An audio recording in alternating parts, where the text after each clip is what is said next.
Shalom saudara. Makin luar biasa. Siapa yang luar biasa? Siapa yang luar biasa? Tuhan Yesus ya.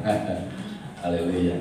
Puji Tuhan, terima kasih untuk kesempatan ini buat Bapak Gembala, Pak Henry yang sudah memberikan kesempatan buat saya berbagi firman Tuhan, sharing di tempat ini. Terakhir saya melayani Kalijati sebelum pandemi dulu, waktu masih di rumah, ya di rumah. Berapa tuh?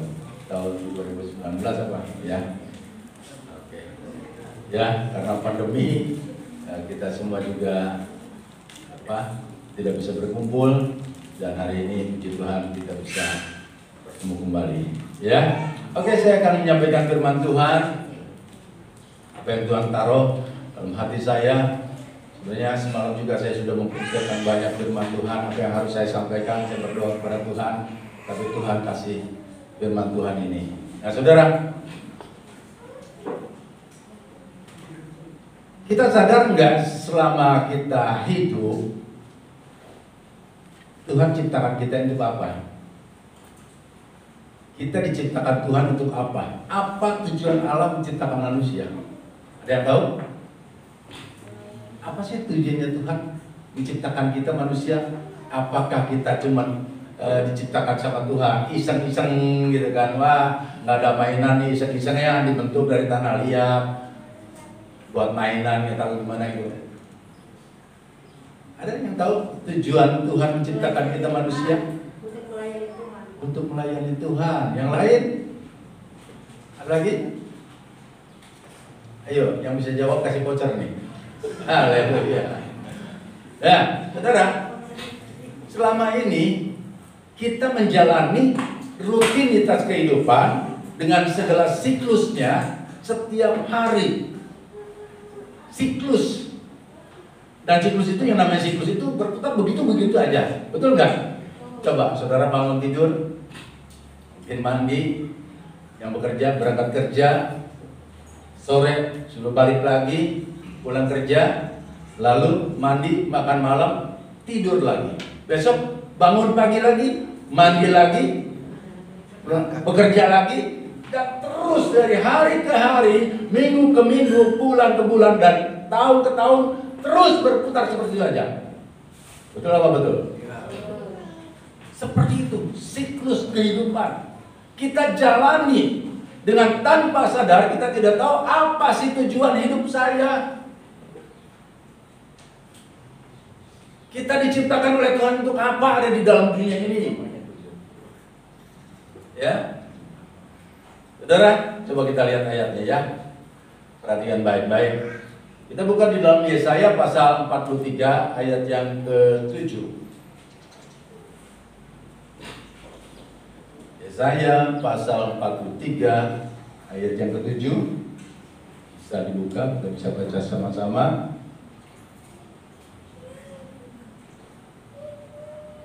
Yesaya pasal 43 ayat 7. Sama-sama, 1, 2, 3. Semua orang yang disebutkan dengan namaku yang kuciptakan untuk apa? Kemuliaanku yang kubentuk dan yang juga kujadikan.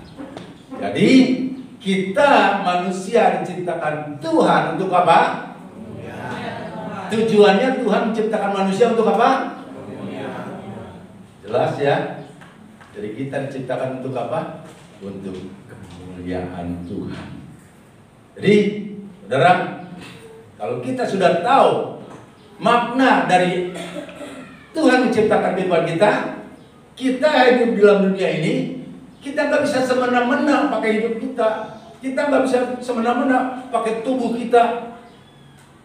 Ada yang ditato segala itu kan. Saudara pernah lihat nggak di YouTube atau di apa gitu kan? Ada orang mukanya habis ditato, bukan hanya itu saja, lidahnya dibelah dua kayak lidah ular. Saudara pernah melihat? Itu lidahnya bisa gini gitu. Dahsyat lah. Ya, saya juga heran, kok lidah bisa gitu ya? Sudah dibelah dua itu kayak ular bisa gitu. Hebat. Terus ada matanya ditato juga, jadi hitam semua, nggak ada putih-putihnya. Ada yang itu jidatnya diimplan. Tahu diimplan? Ditanam sesuatu jadi ada tanduknya. Wah, itu orang. Nah, saya tanya sama saudara, apakah yang seperti ini memuliakan nama Tuhan? Jangankan memuliakan, saya ngelihatnya kayak gitu kan, geli gitu kan, jijik. Nah, sekarang kembali kepada kita. Selama kita hidup di dalam dunia, apakah kita memuliakan nama Tuhan? Perkataan kita, dengan tingkah laku kita, dengan perbuatan kita. Itu saja. Ini bagian yang sangat mendasar, sangat simpel. Kalau saudara tidak bisa memahami arti kehidupan ini, jangankan saudara akan mengalami kemenangan demi kemenangan dalam kehidupan saudara. Amin. Jadi kita harus tahu basicnya dulu. Dasarnya kita diciptakan Tuhan itu untuk apa? Ya, saudara. Coba kita lihat di dalam 1 Korintus pasal 6 ayat 19 dan 20. 1 Korintus pasal 6 ayat 19 dan 20.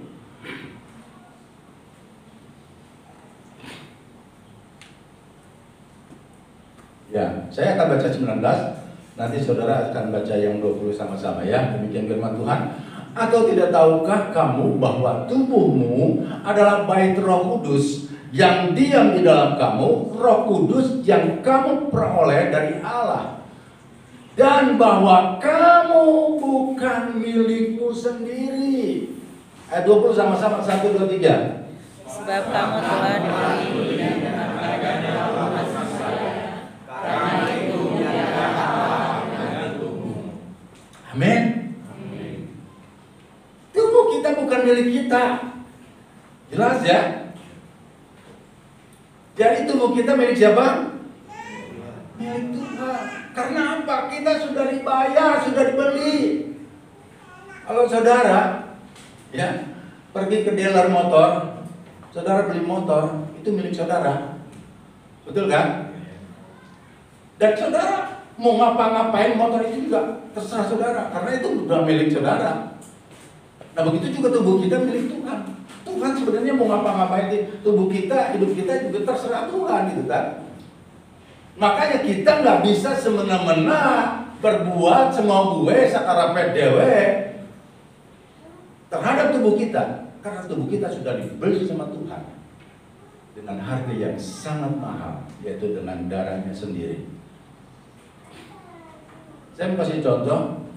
Kalau saudara kerja di satu perusahaan, saudara punya jabatan, ya lumayan, gitu ya, manajer lah gitu kan.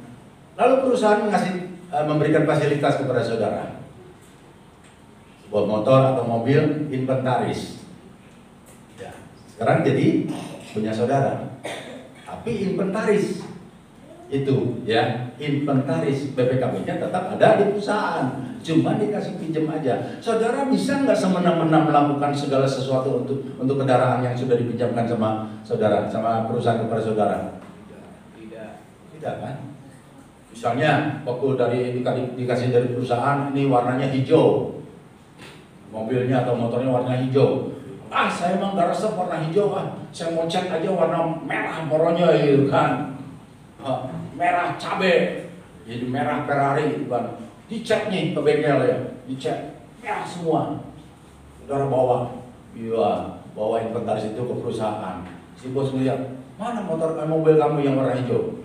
Ini aja. Apaan itu warna merah? Ya saya cek katanya. Apa tindakan bos? Pasti akan diambil lagi tuh, benar kan? Mobil itu akan diambil lagi, motor itu juga akan diambil lagi. Karena apa? Itu bukan milik kamu. Itu milik perusahaan. Begitu juga tubuh kita, hidup kita bukan milik kita sendiri. Tubuh kita, hidup kita milik Tuhan. Karena kita diciptakan untuk kemuliaan Tuhan, untuk memuliakan Tuhan.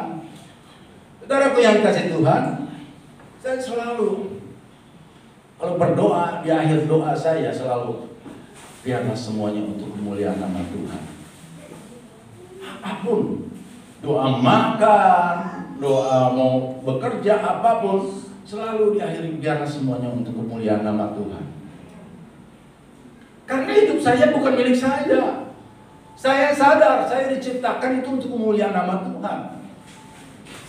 Kalau saudara nggak tahu basicnya ini, saya jamin saudara nggak akan bisa mengalami kemenangan demi kemenangan yang saat ini gembala kita sudah mencanangkan tahun untuk bangkit dan menjadi pemenang. Boro-boro jadi pemenang, jadi pecundang.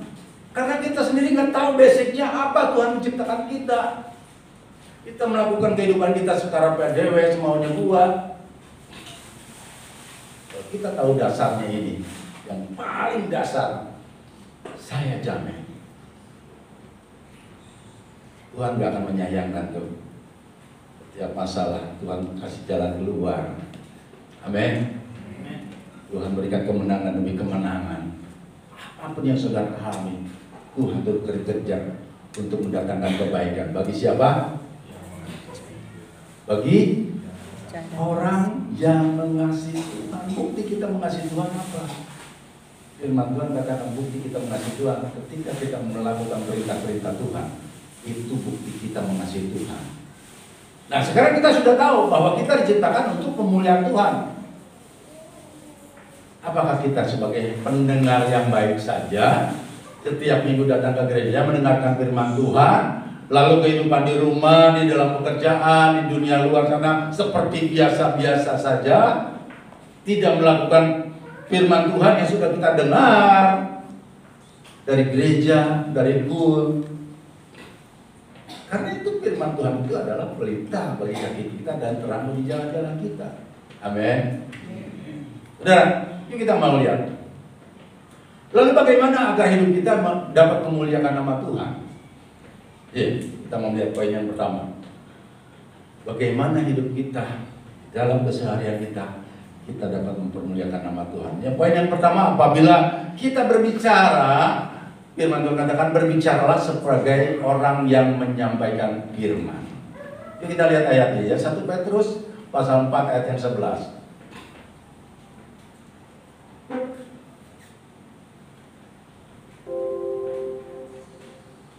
1 Petrus pasal 4 ayat 11, demikian firman Tuhan. 1 Petrus pasal 4 ayat yang 11.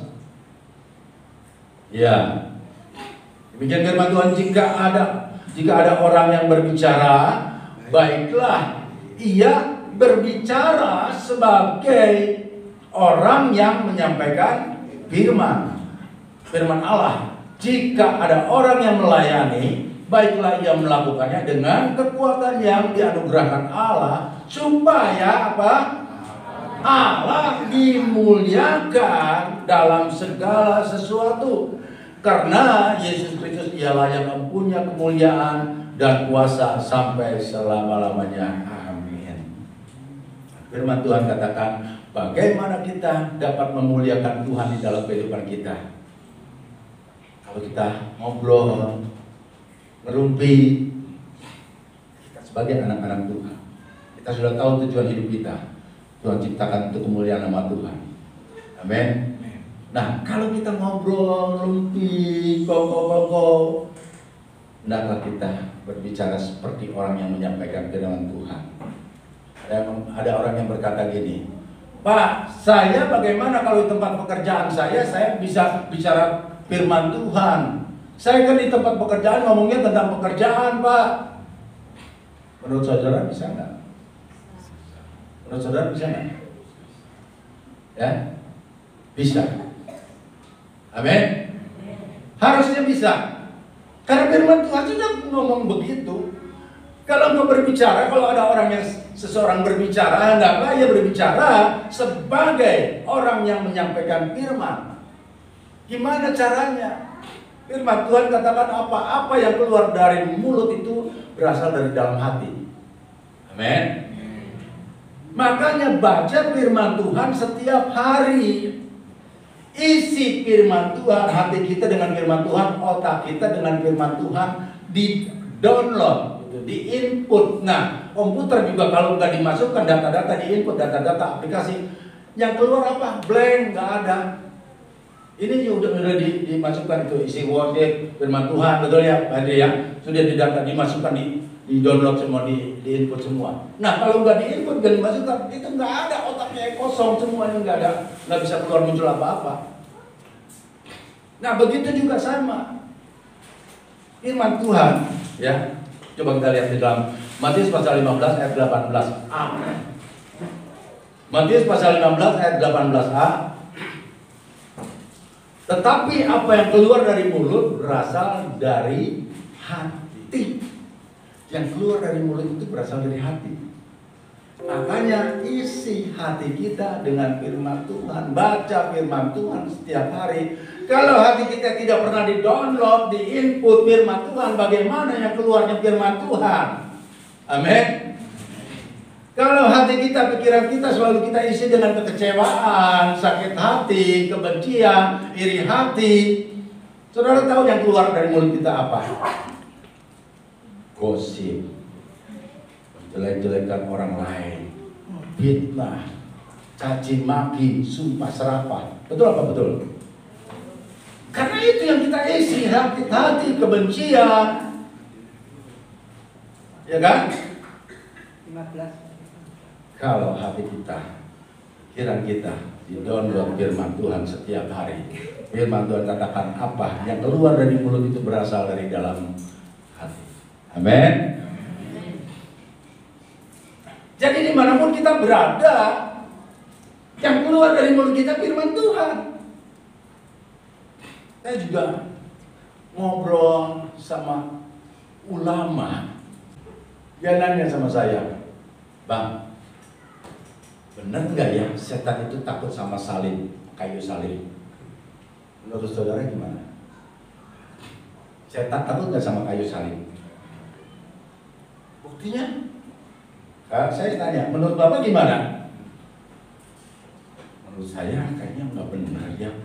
Tapi saya lihat di film-film itu Dracula ditunjukin salib itu takut ketika panas gitu kan. Itu bener nggak sih? Dracula tunjukin kayu salib yang gede gitu kan. Apalagi ditempelin ke jidatnya sampai kelepok gitu kan. Bener nggak? Setan takut sama kayu salib sama propertinya. Saudara, saya ngomong apa? Saya bilang begini Pak, firman Tuhan yang saya tahu, doa orang yang benar itu besar kuasanya. Bukan doa yang benar, saya bilang, tapi doa dari orang yang benar. Makanya hidup kita harus benar dulu. Kalau hidup kita benar, makanya doanya berkuasa. Nggak usah pakai kayu salib kayak gitu kan. Kita omongin doain aja setan tuh kucak-kacir. Betul kan? Jadi hidup kita harus benar dulu. Nah itu baru benar kata Pak Haji gitu kan. Saya ngomong firman Tuhan sama ulama aja gitu kan. Nah saudara, makanya firman Tuhan katakan, kalau kita berbicara, ngobrol, Bapak Ibu kalau ngerumpi, jangan ngegosip jelek-jelekin orang lain. Oh si kita mau mobil ta, bayi jika namanya nganjuknya mobilnya. Ya urusan amat gitu kan, mau nganjuk, mau kredit, mau ngapain dia ya, urusan dia gitu kan. Kenapa kita mesti jelek-jelekin dia gitu kan? Kamu firman Tuhan. Amin. Syukur ya diberkati Tuhan gitu kan. Itu yang keluar dari mulut kita. Amin. Ya. Nah, Bapak Ibu yang kasih Tuhan, makanya Kolose pasal 3 ayat yang 23 dikatakan, Kolose pasal 3 ayat yang 23 dikatakan, apapun yang kamu perbuatlah dengan segenap hatimu seperti untuk Tuhan, bukan untuk manusia. Apapun yang kita kerjakan, apapun yang kita lakukan, itu lakukan untuk Tuhan. Saya jamin kalau kita melakukan itu, nama Tuhan dipermuliakan. Amin. Saudara bekerja di perusahaan, lakukan dengan segenap hati, kekuatan seperti untuk Tuhan. Bekerja untuk Tuhan, bukan untuk bikin si bos kaya. Ngapain gua kerja mati-matian, santai-santai aja lah. Yang penting tiap bulan dapat gaji sakit wae. Betul? Firman Tuhan katakan, kita harus melakukannya seperti untuk Tuhan. Amin. Kita lakukan itu, Tuhan dipermuliakan. Yang kedua, Kita mau lihat yang kedua.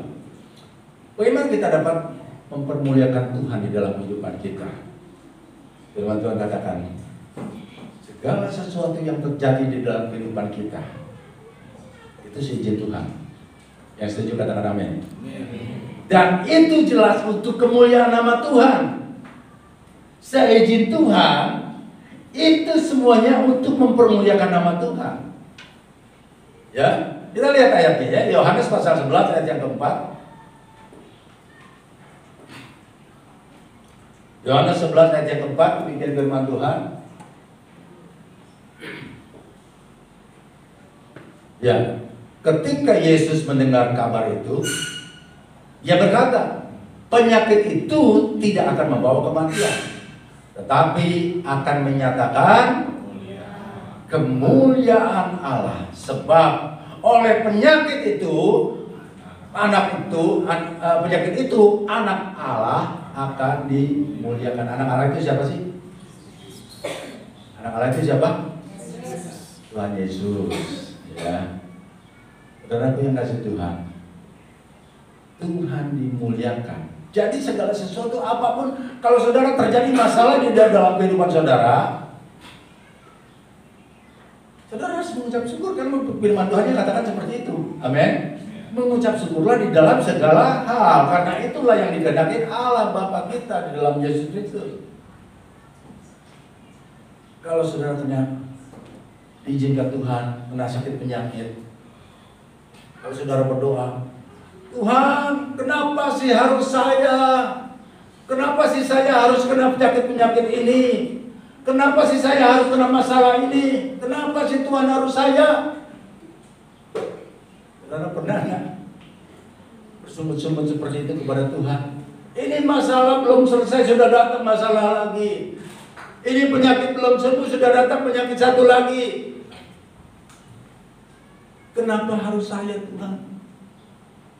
Sekarang saya mau balikin, saya mau tanya sama saudara. Kalau saudara lagi naik pangkat, naik jabatan, naik gaji, dipromosikan, lagi diberkati, saudara pernah berdoa seperti itu? Tuhan, kenapa harus saya yang naik gaji? Pernah saudara berdoa gitu? Makanya saya balikin. Amin. Kalau saudara kena masalah, diizinkan Tuhan kena sakit penyakit, saudara nggak perlu bersungut-sungut berdoa pada Tuhan, teriak-teriak sama Tuhan, kenapa harus saya Tuhan? Itu saya izin Tuhan. Sehelai rambut aja, rambut kita jatuh ke tanah, itu Tuhan, saya izin Tuhan. Amin. Dan firman Tuhan katakan apa? Justru dengan penyakit itu nama Tuhan akan dipermuliakan. Amin. Ini cerita tentang Lazarus loh. Bukan penyakit lagi, tapi mati. Lazarus mati, gitu kan? Sudah mati. Tuhan bangkitkan dan nama Tuhan dipermuliakan. Amin. Tuhan sanggup nggak? Sanggup. Tuhan sangat sanggup. Ya, saudara kasih Tuhan. Saya pernah mendengar satu kesaksian hambanya Bapak Pendeta Timotius Arifin. Itu teman dekatnya Paniko, gembala pembina kita, ya, selevel dengan Paniko.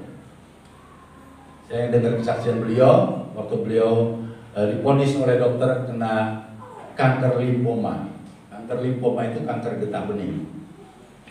Waktu divonis sama dokter, Bapak positif kena kanker getah bening. Lalu beliau katakan apa? Puji Tuhan, saya yakin dengan penyakit ini saya boleh melihat kemuliaan Tuhan. Saya boleh melihat mujizat terjadi dalam kehidupan saya, supaya nama Tuhan dipermuliakan. Amin. Saudara bisa ngomong gitu? Kalau saudara Tuhan izinkan mengalami sakit penyakit, puji Tuhan. Bisa? Bisa saudara? Kita kan sudah tahu sakit penyakit, masalah apapun Tuhan izinkan untuk kemuliaan nama Tuhan, dan di dalamnya Tuhan turut bekerja untuk mendatangkan kebaikan. Amin. Saudara, mari saudara, kita mau melihat apapun yang terjadi, jangan bersungut-sungut, ya, karena itu seizin Tuhan.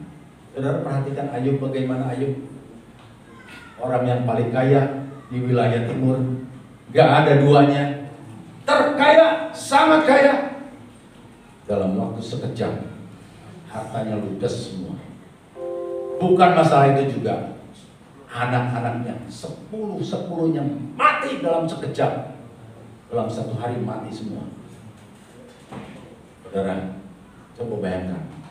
Kalau saudara mengalami seperti itu, jangankan 10, satu aja anak meninggal, pasti gagalkan. Ya, pasti teriak-teriak. Saya pernah mendengar ini hamba Tuhan, pendeta, gembala loh. Gembala, anaknya SMA, pinter, cerdas, dapat beasiswa. Pokoknya anaknya itu ya disayang sama bapaknya. Karena DB meninggal. Apa yang keluar dari mulut dia? Tuhan jahat. Kenapa Tuhan ambil anak saya? Saya sudah melayani Tuhan. Saya sudah memberikan hidup saya sepenuh waktu melayani Tuhan. Kenapa Tuhan ambil anak saya? Hamba Tuhan. Hamba Tuhan aja bisa seperti itu. Tapi firman Tuhan dikatakan apa? Semuanya Tuhan izinkan supaya nama Tuhan dipermuliakan. Amin. Ayub, anak-anaknya 10-10-nya meninggal dalam waktu sekejap. Hartanya habis ludes. Yang jadi orang kaya sekarang jadi orang termiskin. Bukan sampai di situ. Tapi Tuhan izinkan juga dia mengalami luka borok dari ujung kepala sampai ujung kaki selama 1 tahun penuh. Bayangkan firman Tuhan katakan, ketika dia ingin menggaruk-garuk rasa gatalnya, dia mengambil pecahan beling, bukan pakai tangan lagi, pakai pecahan beling untuk menggaruk-garuknya. Sangat ngeri. Tapi firman Tuhan katakan apa? Ayub tidak bercacat dalam perkataan. Amin. Ayub tidak menghujat Tuhan. Ayub tidak menyalahkan Tuhan. Bahkan Ayub berkata, dari rahim ibuku aku lahir dalam keadaan telanjang. Aku juga kembali ke Bapa dalam keadaan telanjang. Tuhan yang memberi, Tuhan yang mengambil. Terpujilah nama Tuhan. Amin. Karena Ayub tahu tujuan hidupnya untuk apa. Apakah Ayub punya dosa? Apa Ayub terkutuk? Apa Ayub banyak dosanya sehingga Tuhan kutuk gitu kan? Dari orang yang paling kaya sehingga dia langsung jadi orang yang termiskin dalam waktu 1 hari. Kan? Boro-boro dosa. Tuhan sendiri yang ngomong kepada iblis, apakah kamu melihat hambaku Ayub yang jujur, yang saleh, yang takut akan Tuhan, yang menjauhi kejahatan? Itu Tuhanmu yang ngasih label itu, bukan manusia. Kalau manusia bisa tahu di depan aja, di belakangnya nggak tahu. Tapi Tuhan sendiri yang tahu, istilahnya kapujit-pujitnya gitu kan. Tahu ke dalam-dalamnya. Hambaku Ayub yang jujur, yang saleh, yang menjauhi kejahatan, yang takut akan Tuhan. Berarti dia diizinkan Tuhan untuk mengalami itu semua, bukan karena dia kena kutuk, bukan karena dia banyak dosanya, bukan. Itu Tuhan izinkan supaya nama Tuhan dipermuliakan. Amin. Setelah itu lulus, Tuhan ganti 2 kali lipat ganda. Amin. Dulunya aja sebelum ganti 2 kali lipat ganda, dia orang yang paling kaya udah nggak ada tandingan. Sekarang digantikan 2 kali lipat ganda, sehingga ada lawan. Amin. Siapa yang lawan? Tuhan tuh nggak menyayangkan untuk memberkati kita, untuk kasih bonus sama kita kalau kita lulus ya. Makanya saudara, Tuhan izinkan kena sakit penyakit apapun, saudara nggak berusaha bersungut-sungut. Amin. Karena itu Tuhan izinkan. Saya mau sedikit bersaksi, tapi ini sebagian kecil saja. Biasanya saya di firman Tuhan yang lain, saya akan menyampaikan kesaksian ini. Saya pernah disembuhkan Tuhan dari sakit jantung. Saya pernah disembuhkan Tuhan dari sakit usus buntu. Saya pernah disembuhkan Tuhan juga dari kencing batu. Saya pernah disembuhkan juga Tuhan dari sakit ambeien. Dan itu semuanya murni Tuhan yang sembuhkan. Waktu saya kena diponis sama dokter kena sakit jantung, ini jantung di darah diri saya nih sampai tembus ke punggung, itu sakitnya minta ampun. Kalau saya batuk, kalau bersin gitu kan, aduh kayak ditonjok, sakitnya bukan di sini, tapi tembus sampai ke belakang sakitnya. Saya pikir ini saya sakit apa sih? Saya minta dikerokin sama istri saya. Tolong kerokin dong, kayaknya masuk angin saya. Kerokin sama istri saya. Wah, istri saya bilang, bener, menigunduk, bener. Ya, merah kehidung-hidungan ya. Merah ke hitam, bener menigunduk ini. Wah, kalau udah genduk itu kan semakin semangat yang sah gitu kan. Puji Tuhan saudara, sambil dikerok itu sakitnya hilang. Wah, saya bilang puji Tuhan. Cuman masuk angin doang. 10 menit kemudian sakit lagi. Kenapa tadi hilang? Karena rasa kerokannya lebih parah dari sakit dada saya. Darahku yang dikasih Tuhan, karena saya ingin sembuh ya sakit ya bodo amat gitu kan. Yang penting sakit saya sembuh. Tapi 10 menit kemudian saya sakit lagi. Saya bingung. Saya sakit apa ini kan? Batuk sakit, bersin sakit, DM sakit itu kan. Kita ke dokter yuk. Dokter karena saya nggak tahu sakit jantung. Saya ke dokter internis itu kan, sudah dokter umum. Saya ceritakan kronologisnya. Waktu dokter diagnosa, dokter katakan Bapak positif kena serangan jantung. Wah, saya kagetnya minta ampun saudara. Saya masih muda, masih gagah perkakas gini, sakit jantung yang benar aja gitu kan. Lalu saya, udah, tapi karena saya tahu firman Tuhan katakan bagi Tuhan tidak ada yang mustahil. Amin. Mulai dari itu dokter kasih surat rujukan saya untuk cepat Bapak ke dokter spesialis jantung. Bapak jangan main-main dengan sakit jantung. Karena sakit jantung itu bisa yang namanya sudden death. You know sudden death? Jangan buang sampah sembarangan. Sudden death bisa mengalami kematian yang mendadak. Banyak teman-teman kita, hamba-hamba Tuhan, hari ini sedang gurau, ya, bercanda, ngobrol-ngobrol, besok innalillahi. Gak sakit, segar bugar. Kenapa? Serangan jantung. Betul ya Pak Hendri ya? Banyak teman-teman kita masih muda. Gembala yang di Kopo, Pak Joni. Itu hari Jumatnya sama saya ngobrol sedang gurau, bercanda-canda. Hari Jumat itu pertemuan penerja, ya, kul 2. Dia kan rambutnya udah putih semua. Dia belum tua-tua amat sih, ya hampir 60 lah. Tapi rambutnya udah putih semua. Putihnya bagus. Saya pernah bercanda juga, dia suka bercanda. Saya bilang, Pak Joni, dia semir di mana tuh? Semirnya bagus sih, bilang putihnya mulus, putih semua gitu kan. Semirnya bagus perak gitu ya. Wah, si Bapak mau riwayat gitu kan. Nah, waktu itu, Jumat itu, dia disemir hitam semua. Saya pangling, saya ketemu dia, salam Pak. Saya bercandain lagi, Pak, kayak Pak Joni enggak? Padahal yang saya salami Pak Joni kan, karena rambutnya disemir hitam semua, saya pangling. Pak, lihat Pak Joni enggak?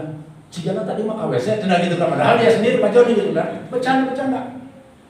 Hari Seninnya meninggal, Minggu Senin meninggal, kenapa serangan jantung? Nah, dokter juga sama. Kalau misalnya, Bapak cepat nih surat rujukannya, cepat ke dokter spesialis jantung. Bapak jangan main-main. Semalam bisa nanya, tapi saya berani main-main. Karena saya yakin bagi Yesus yang aku sembah tidak ada yang mustahil. Mulai ketika itu, setiap mau tidur, bangun tidur saya urapi dengan minyak urapan. Dalam nama Tuhan Yesus, jantung saya sembuh. Dalam nama Tuhan Yesus, jantung saya sembuh. Tuhan sembuhkan jantung saya. 3 hari tidak sembuh-sembuh, masih sakit juga. Hari keempat saya ubah doanya. Tuhan, aku minta jantung yang baru. Tuhan, aku minta jantung yang baru. Saya urapi lagi. Hari ke-6 hilang semua total sampai detik hari ini. Tidak pernah mengalami.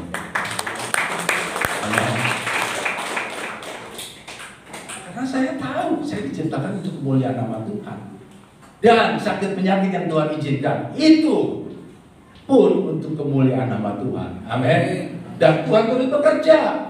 Pencobaan-pencobaan yang kamu alami tidak akan melampaui kekuatanmu sendiri, tapi di dalamnya Tuhan turut bekerja, memberikan jalan keluar. untuk kebaikan kita. Amin. Semuanya itu. Khusus untuk itu biji-bijian semua keluar. Saya nggak perlu saksikan semuanya ya. Kencing batu, saya ngalamin kencing darah 3 kali. Waduh, sakitnya minta ampun. Kali ini sakitnya bukan di dada lagi, tapi di sini saudara. Sakit kencing darah 3 kali. Saya pikir sakit apa? Tapi saya tahu ini sakit jantung. Sakit apa? Kencing batu. Saya malamnya dikul.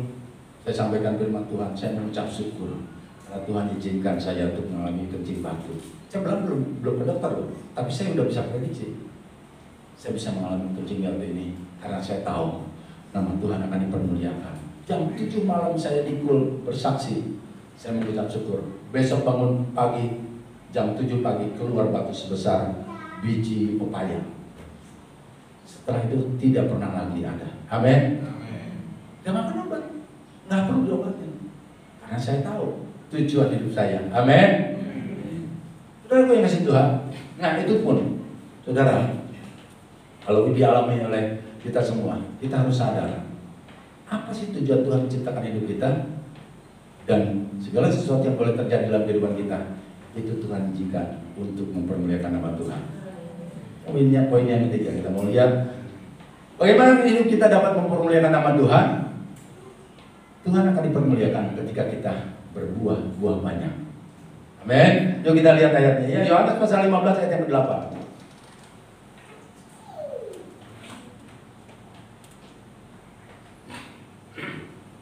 Yohanes 15 ayat yang ke-8.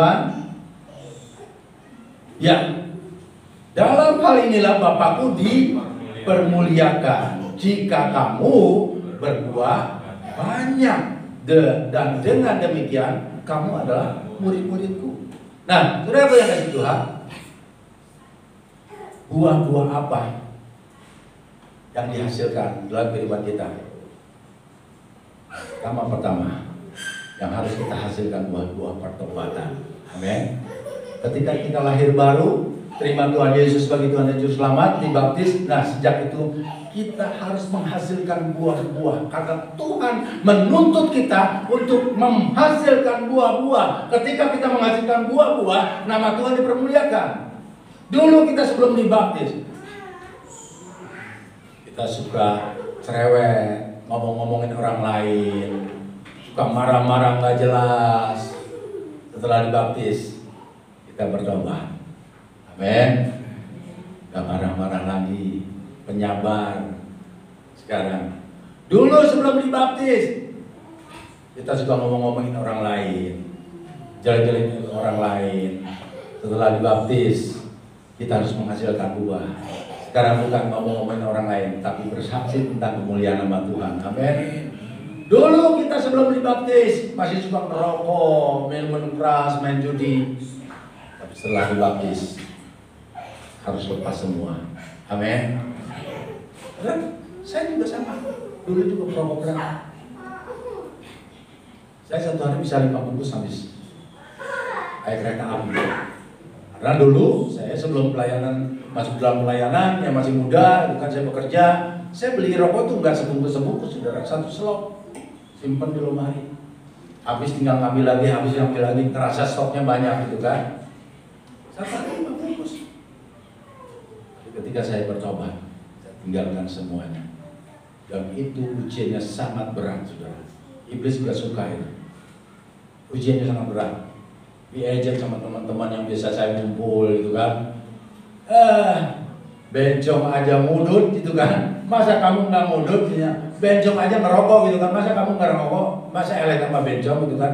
Aduh, sakit hati saya, saudara.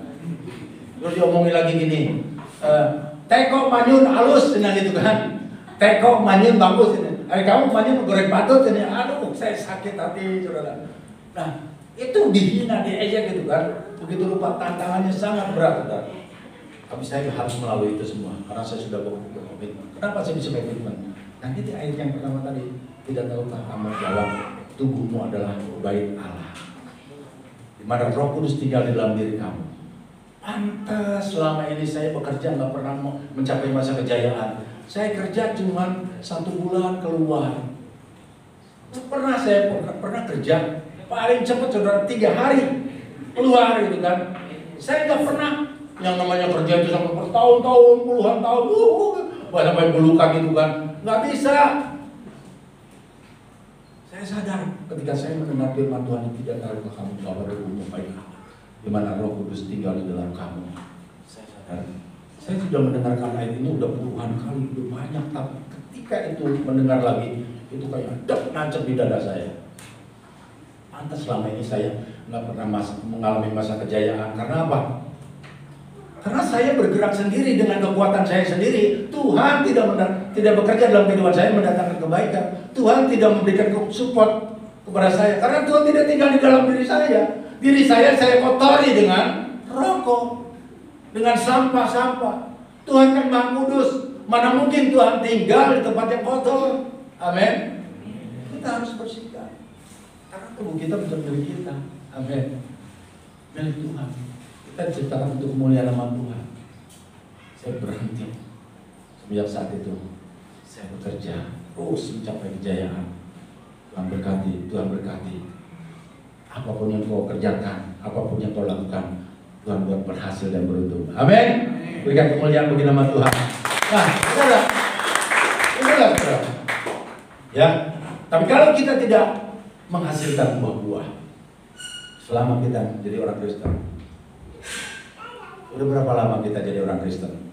Sejak kita dibaptis 5 tahun, 10 tahun, 20 tahun, seumur hidup kita sudah jadi orang Kristen.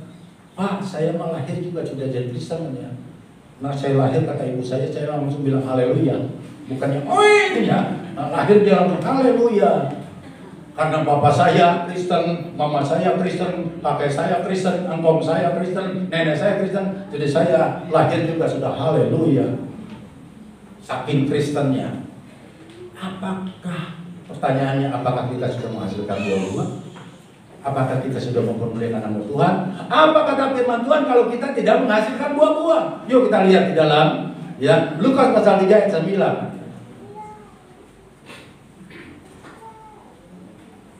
Lukas pasal 3 ayat yang 9, firman Tuhan katakan apa? Kapak sudah tersedia pada akar pohon, dan setiap pohon yang tidak menghasilkan buah yang baik akan ditebang dan dibuang ke dalam api. Itu hidup kita. Kalau kita tidak menghasilkan buah, kata Tuhan, dibuang ke dalam api, yaitu ke neraka.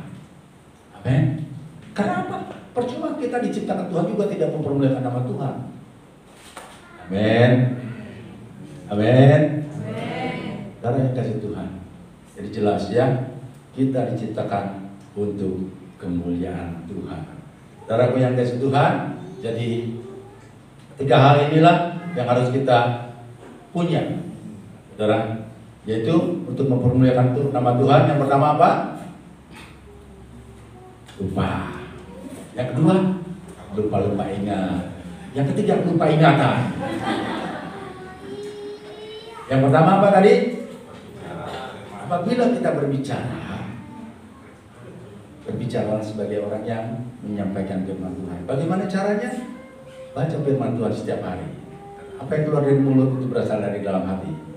Yang kedua, setiap masalah, penyakit, apapun yang terjadi dalam kehidupan kita, itu Tuhan izinkan supaya nama Tuhan dipermuliakan. Mengucap syukurlah dalam segala hal, nggak usah bersungut-sungut. Amin. Yang ketiga, Tuhan akan dipermuliakan ketika kita menghasilkan buah-buah. Yang siap berbuah-buah, angkat tangan. Yang siap mau melakukan apa yang Tuhan katakan pada kesempatan pagi hari, siang hari ini, angkat tangan. Oh, tahan sebentar, angkat tangan. Malaikat tadi foto, cekai, haleluya. Ya, yang komitmen kalau nggak melakukan, hati-hati, malaikat sudah. Nah, si Dewi ya, tadi angkat tangan, tapi tidak melakukan firman Tuhan. Nah, si Ucok nih, tadi udah angkat tangan, tapi kenapa nggak melakukan firman Tuhan? Hati-hati. Ya, oke, saudara, dalam firman Tuhan pada kesempatan siang hari ini, itu boleh menjadi rema dalam kehidupan kita. Dan kita kalau mau menjadi pemenang, kita harus tahu basicnya. Tuhan yang menciptakan kita untuk apa? untuk kemuliaan nama Tuhan. Segala sesuatu yang kita lakukan, lakukanlah untuk Tuhan. Amin. Ini yang mempermuliakan nama Tuhan. Berikan kemuliaan bagi nama Tuhan.